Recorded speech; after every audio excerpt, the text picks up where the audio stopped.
Yorana et bienvenue dans cette nouvelle édition de Toufinua Toura. Aujourd'hui, dans ce nouveau numéro, nous allons nous intéresser à une petite entreprise locale spécialisée dans la fabrication de paddles, de pirogues ou encore de planches de surf. L'entreprise nous a ouvert les portes de son atelier à Paia et nous propose de découvrir le nouveau prototype de pirogue à voile et de paddle. Je ne vous en dis pas plus, regardez.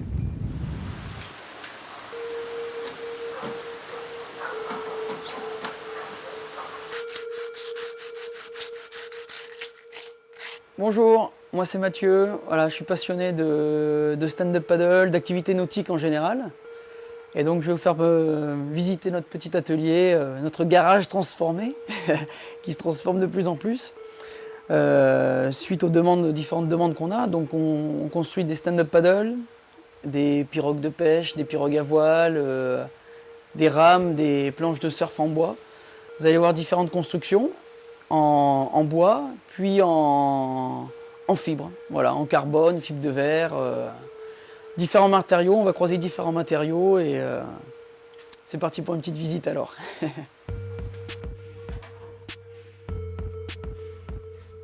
Alors on est en train de travailler sur un tout nouveau modèle de paddle. Donc il faut savoir que le paddle ça représente quand même 70% de notre chiffre d'affaires.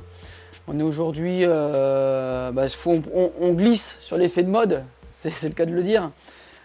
Donc c'est des constructions en fibre de verre, croisées souvent avec du carbone, qu'on peut également fabriquer en bois. On a déjà fait des modèles en bois, en lamelé collé, sur le même principe que la pirogue. Aujourd'hui, c'est le nouveau modèle qu'on fabrique. C'est ce paddle de 14 pieds. Donc c'est des embarcations assez imposantes en taille. Le but du jeu, ça va être de pouvoir naviguer sans contrainte sur un lagon. Le stand-up paddle étant à l'origine une grande planche de surf qui a été inventée pour prendre les vagues de plus en plus tôt. Aujourd'hui, le pratiquant a détourné le paddle de son utilisation pour se balader sur le lagon, pour aller naviguer en mer, faire des traversées. Et du coup, le paddle n'est plus du tout adapté à la pratique, qui est à l'origine d'une pratique de surf. Donc voilà, aujourd'hui on revoit le shape général, donc la forme générale du paddle, pour l'appliquer à la pratique et aux pratiquants. C'est-à-dire qu'aujourd'hui les gens recherchent un paddle pour se balader facilement dans un lagon. Donc pour ça on va mettre une étrave assez pointue devant comme sur un bateau, pour pouvoir casser les vagues. Et puis on va rapetissir la largeur du paddle, parce qu'étant donné qu'il est long, on peut se permettre de rapetissir la largeur. C'est-à-dire qu'on ne va pas dégrader la stabilité du pratiquant. Avant d'avoir construit le paddle physiquement, on ne s'est pas dit, tiens, on va faire une forme comme ça, on va faire une forme comme ça au pifomètre, quoi. On est vraiment venu étudier numériquement ce que ça donnait. On a pris le soin de calculer les différentes formes et les résistances que ça allait engendrer sur le paddle. Donc on voit très bien l'évolution par exemple des résistances, des indicateurs de stabilité. Comment est-ce que le paddle allait se comporter par roule, à différentes vitesses.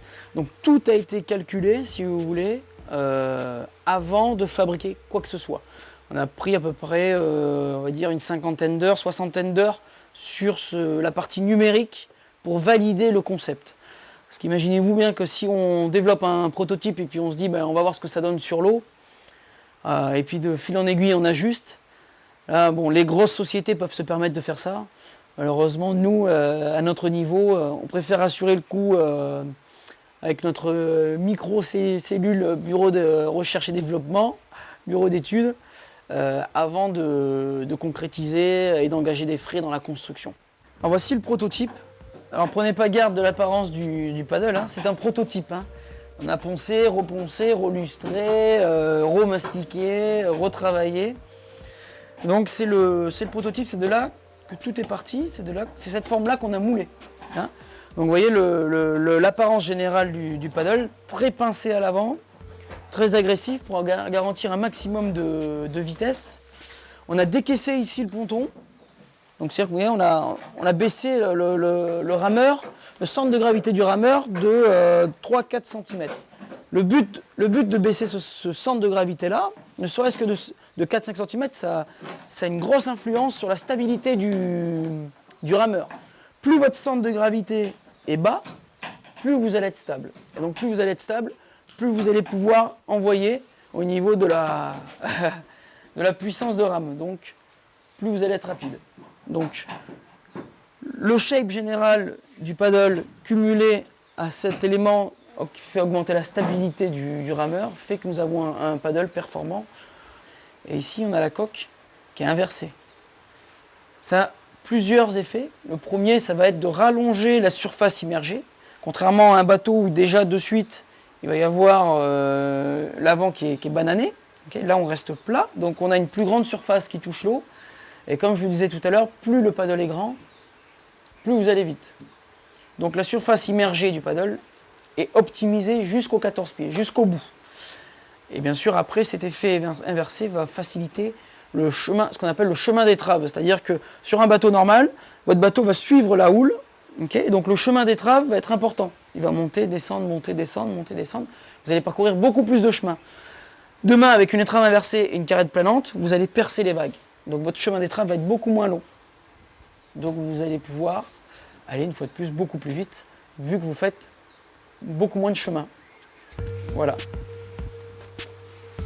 Alors j'ai fait une formation en ingénierie et ergonomie des pratiques sportives. C'est un peu compliqué tout ça, mais en gros le but de mes études a été d'appliquer et de transformer les produits sportifs dans le but de les adapter aux pratiquants, soit par rapport à leur niveau, soit par rapport au milieu dans lequel ils étaient. Après, je suis parti sur un cursus, j'étais ingénieur chez Decathlon. C'est une grosse société, c'est une multinationale maintenant française qui conçoit des matériaux sportifs. Donc voilà, j'étais dans leur bureau d'études, leur centre de recherche. Voilà. Par contre, j'ai toujours été passionné par les sports de glisse depuis toujours, parce que j'ai pratiquement toujours vécu dans le Pacifique. Et puis, en arrivant sur la Polynésie, il y a 5-6 ans maintenant de cela, je suis tombé amoureux du Var et des Polynésiens qui pratiquent ce sport. Donc voilà, on a eu envie de travailler dans cette thématique-là. Et puis de fil en aiguille, j'ai rencontré des personnes très intéressantes, déjà impliquées dans la thématique, des autodidactes tels que Alex, magnifique personnalité, très doué dans tout ce qui est construction bois et autres. Voilà, donc des rencontres géniales. Et on s'aperçoit qu'en fait, localement, il y a beaucoup de compétences, il y a beaucoup de savoir-faire. On s'est croisés il y a quelques mois avec Mathieu. Et donc on a vu qu'on avait des intérêts communs et une passion commune. Et c'est là qu'on a commencé un peu à travailler ensemble, paddle, rame, pirogue. Mais c'est vrai qu'à l'origine, mon travail, c'est le bois. Alors cette pirogue, c'est un nouveau modèle. C'est une pirogue à voile, évidemment. Donc là, pour l'instant, on en est au stade de la coque brute. On vient juste de la démouler, donc on est en train de nettoyer l'intérieur. Ça va être une pirogue qui sera équipée de 2 flotteurs, un de chaque côté. Donc ça sera comme un petit trimaran. C'est vrai que ça fait un peu moins local, mais le propriétaire voulait l'utiliser avec des enfants en bas âge. Et donc ça permet d'accueillir plus de personnes sur la pirogue et de ne pas avoir de soucis de stabilité. Il y a un mât avec une voile qui est positionnée à l'avant.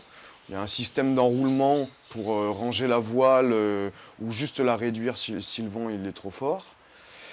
Et la pirogue est maniée juste avec une rame. Il n'y a pas de gouvernail, de dérive, etc. Là, pour le coup, c'est 100% local. Donc elle est entièrement fabriquée en bois. Il n'y a aucune vis, aucun clou. Tout est collé avec de l'époxy. Elle est recouverte de fibres de verre pour la rigidité et la durabilité. Et elle va pouvoir accueillir 2 adultes et 2 enfants. Donc ça c'est un prototype parce qu'elle est fabriquée sur mesure. Elle a été dessinée aussi sur l'ordinateur pour tout ce qui est résistance, la friction, la stabilité, etc.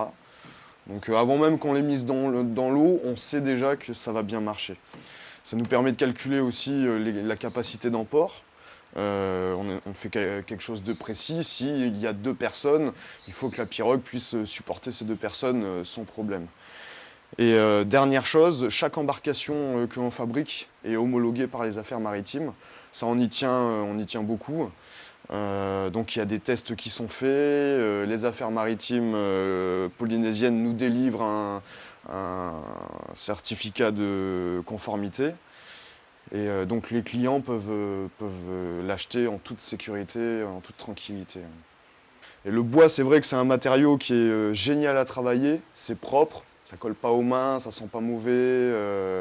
On peut faire quasiment tout et n'importe quoi avec. On arrive à faire des paddles entièrement en bois. Donc je pense que c'est un matériau d'avenir aussi. Le fait que ça soit biodégradable, qu'on puisse en trouver partout. Je pense qu'il y a vraiment quelque chose à faire là-dedans. Et ce qui est dommage, c'est que c'est quelque chose qui disparaît un peu en Polynésie. Le travail du bois, il y en a de moins en moins. Tout le monde se tourne vers la construction en carbone, en fibre de verre, pour des histoires de rentabilité. Mais je pense que le bois, il a pas encore dit son dernier mot. On a deux engagements. Et on a deux leitmotivs. Le premier, c'est de faire du made in Fénois à 100%. Donc on s'efforce de fabriquer des paddles, des pirogues dans les règles de l'art et en respectant les coutumes locales. Alors pour ça, on s'est entouré bien évidemment de Tahitiens qui travaillent avec nous au jour le jour. Donc ça, c'est le premier leitmotiv, faire du made in Fénois sur la plus grande totalité de nos produits. Il n'y a que les accessoires qu'on importe, comme des liches, des tapis de paddle, des choses comme ça, des pads. Mais sinon, tout est fait localement. Et le deuxième leitmotiv, c'est de fabriquer des produits individualisés, personnalisés, qui collent à ce que le client souhaite en faire et à son niveau de pratique. Voilà. Donc, étant donné qu'on est une micro-société, qu'on bidouille un peu au fond de la vallée, voilà, on prend le temps de personnaliser les produits. Que ce soit pour la couleur, que ce soit pour la forme générale du paddle, que ce soit, on est aussi à l'écoute du client, quand on nous dit qu'est-ce qu'il souhaite en faire de ce paddle, du surf, sortir en mer, se balader avec la famille. C'est pas du tout les mêmes cotes, c'est pas du tout les mêmes gabarits de planches. Donc voilà, donc deux leitmotivs, 100% made in Fénois et 100% personnalisable, adapté aux pratiquants. Voilà. On sait qu'on va pas pouvoir les plaquer. Ouais.